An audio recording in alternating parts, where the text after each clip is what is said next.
Сәлем достар, бүгін сіздермен бірге осындай керемет жұмсақ болатын неше түрлі начинкамен 10 түрлі тыю тәсілімен сіздермен бірге булочка дайындайтын боламыз. Міндетті түрде жасап көріңіздер.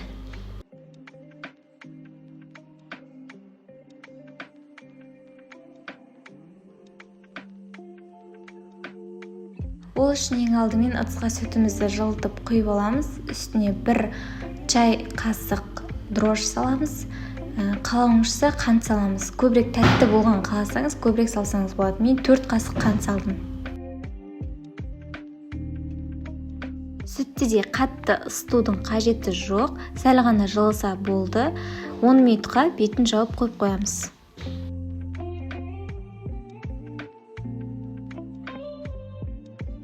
Біздің сүтіміз кішкене көтеріледі. Енді оған 1 жұмыртқа және ертіп алған сары майымызды құямыз.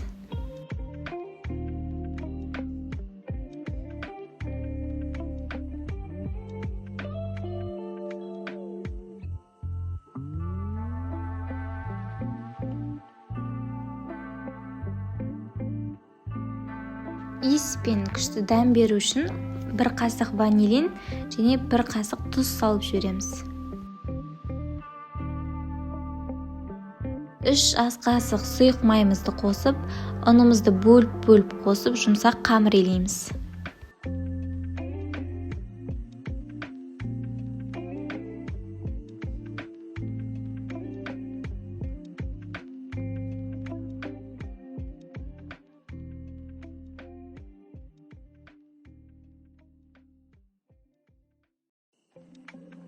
Мінекей бізде осындай қолға жабыспайтын сондай жұмсақ қамырымыз дайын болды. Жарты сағатқа көтерілуге қоямыз. Жарты сағаттан кейін қайтадан басып, қайтадан жарты сағатқа көтерілуге қойып қоямыз. Мінекей біздің қамырымыз осындай күшті болып көтерілді. Енді оны ұзыншақ етіп жайып алып, бірнеше бөліктерге бөліп, веспен өлшеп аламыз. Примерно 80 граммнан өлшеп алсаңыздар болады.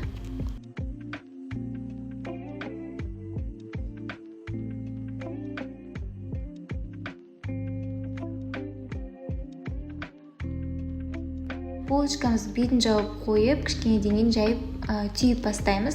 Менде начинкаға вареная сгущенка, алма, кәдімгі сгущенка және мак, қант болды. Сіздерде өз қалаған начинкаңыз салсаңыздар болады. Видеоны асықпай қарап шығыңыздар.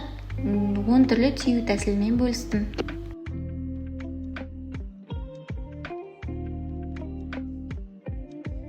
Маған бірінші түйу тәсілі өте қатты ұнады. Себебі дастарханға қойсаңыз өте әдемі көрінетін болады.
түйіп алған булочкаларымыздың бетіне жұмыртқаның сарысын жағып шығамыз.